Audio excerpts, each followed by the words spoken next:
مرحبا جميعا، وياكم كيرا، ورجعت لكم فيديو جديد. قبل لا نبدأ هذا الفيديو أريد أشكركم على 10,000 مشترك على قناة اليوتيوب، وأدعوكم تشتركون بالقناة وتفعلون زر الإشعارات حتى نوصل أكبر عدد ممكن من الأصدقاء. اليوم راح نشرح نسخة انستغرام اكس وشنو هي الإضافات داخل هاي النسخة. رابط التحميل راح يكون داخل صندوق الوصف. نتوجه إلى الملفات، بعدها المكان اللي حملنا به التطبيق. نسوي تثبيت للبرنامج، ننتظر التطبيق يثبت ويانا. بعد ما يفتح البرنامج نضغط على كلمة فتح حتى يفتح ويانا، ونسجل دخول بالحساب الشخصي مالتنا.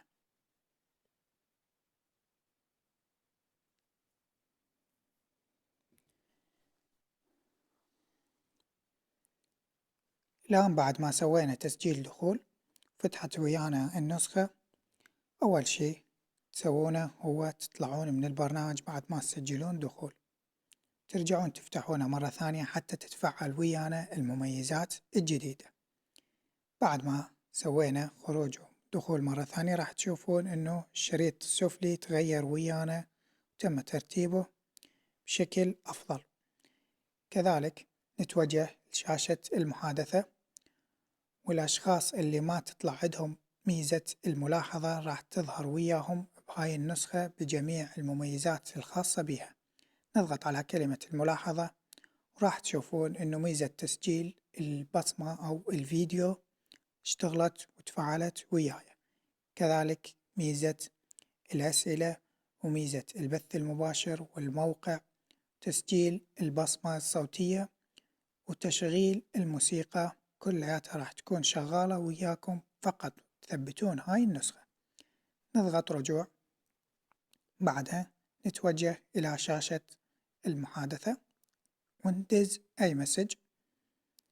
على سبيل المثال عمر محمد، وأسوي إرسال. راح تقدرون من خلال هاي النسخة تسوون تعديل للرسالة اللي رسلتوها عبر الضغط على زر التعديل، وراح تقدرون تعدلون الرسالة الخاصة بيكم. تضغطون تم وراح تتعدل وياكم الرسالة بشكل كامل.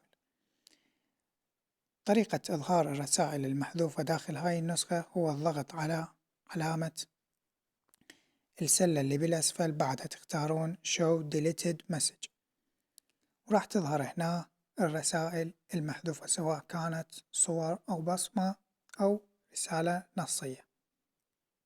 نضغط رجوع، بعدها تضغطون ضغطة مطولة على المحادثة وراح تقدرون تسووا لها إخفاء، وأيضا راح تقدرون تقفلونها عبر الضغط عليها. وإذا كنتم ما مسوين رمز تضغطون على هذا الاختيار حتى يوجهكم إلى صفحة تعيين قفل للدردشة. الآن نضغط رجوع ونتوجه إلى شاشة الريلز. نسوي مشاركة لأي ريلز عندنا، مثلا تسوي مشاركة للريلز، نضغط إضافة إلى القصة.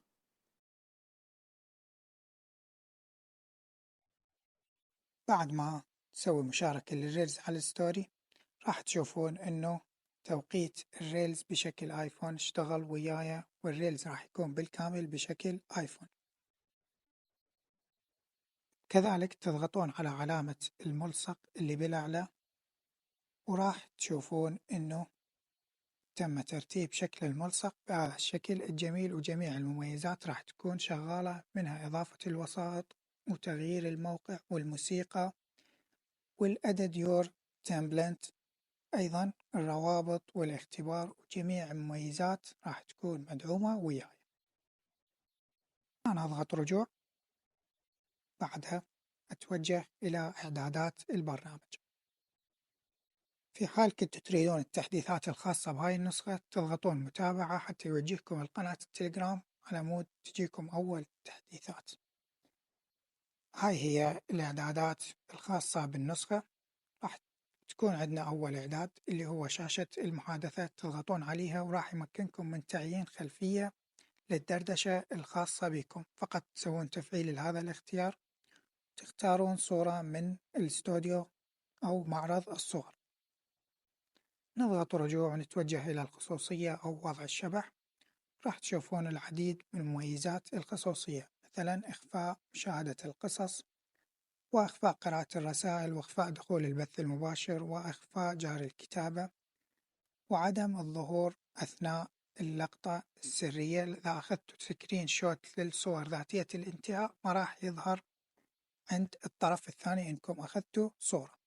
كذلك إعادة مشاهدة أي صورة بدون ما يظهر يم الشخص الثاني إنكم شفتوها أصلا، وإخفاء الاستماع إلى البصمة الصوتية.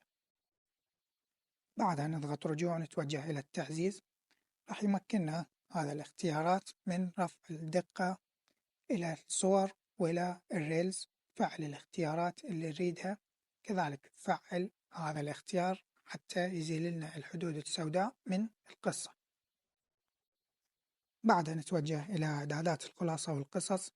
في حال كنتوا تريدون تظهر القصص أو لما تشوفون قصة تظهر وياكم بالصوت تلقائيا تفعلون هذا الاختيار، وأيضا الفيديوهات العامة كذلك. ننزل للأسفل إلى قفل التطبيق، ومن خلال هذه الواجهة راح تقدرون تخلون قفل للبرنامج وقفل للدردشة بهذا الشكل. تخلون ال BIN أو كلمة المرور الخاصة بكم اللي تريدونها، وأيضا إذا كان جهازكم يدعم البصمة تفعلون البصمة. بعدها نضغط رجوع نتوجه إلى الإعدادات العامة. من خلالها راح تقدرون تسوون أيقونة البرنامج، هذه الأشكال الموجودة داخل التطبيق تقدرون تختارون الأيقونة اللي تعجبكم. كذلك راح تقدرون تغيرون نوع الخط الخاص بالبرنامج. راح تكون هناك العديد من الخطوط مثل خطوط الآيفون وخط الآيفون الفارسي، وأيضا إيموجي الآيفون راح يكون موجود. هذا هو إيموجي الآيفون، الخط الأخير راح يكون إيموجي الآيفون.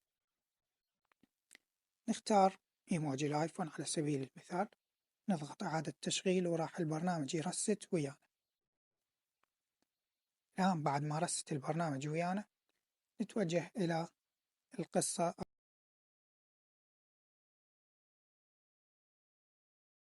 نسوي إضافة لأي نص، نكتب أي إيموجي عندنا، وراح تشوفون إنه ستوري راح يدعم إيموجي الآيفون. جميع الإيموجيات راح تكون مدعومة وياي. بعدها نرجع إلى الإعدادات، وإذا كنتوا تريدون تغيرون الخط إلى خط الآيفون أيضا راح يكون موجود. كذلك تغيير سمة التطبيق، راح تمكنكم من تغيير الثيم الخاص بالبرنامج. تقدرون تختارون الثيم، الكثير من الثيمات راح تكون موجودة. مثلا على سبيل المثال أنا راح أختار الثيم هذا اللي هو الوردي بالشكل النهاري، أضغط عليه وأختار إعادة تشغيل، راح تشوفون إنه الثيم تغير وياي داخل البرنامج. أرجع مرة ثانية للإعدادات. كذلك تقدرون تترجمون أو تحددون لغة الترجمة الخاصة بالمنشورات والريلزات وأيضا المحادثة. وهذه الإعدادات الأخرى إذا كنتم تريدون تظهر لكم أيقونة الإعدادات بالشاشة الرئيسية أو أيقونة الثيمات، فقط توقفون وتعطلون هذه الإعدادات. وإلى هنا نكون وصلنا لنهاية شرح النسخة.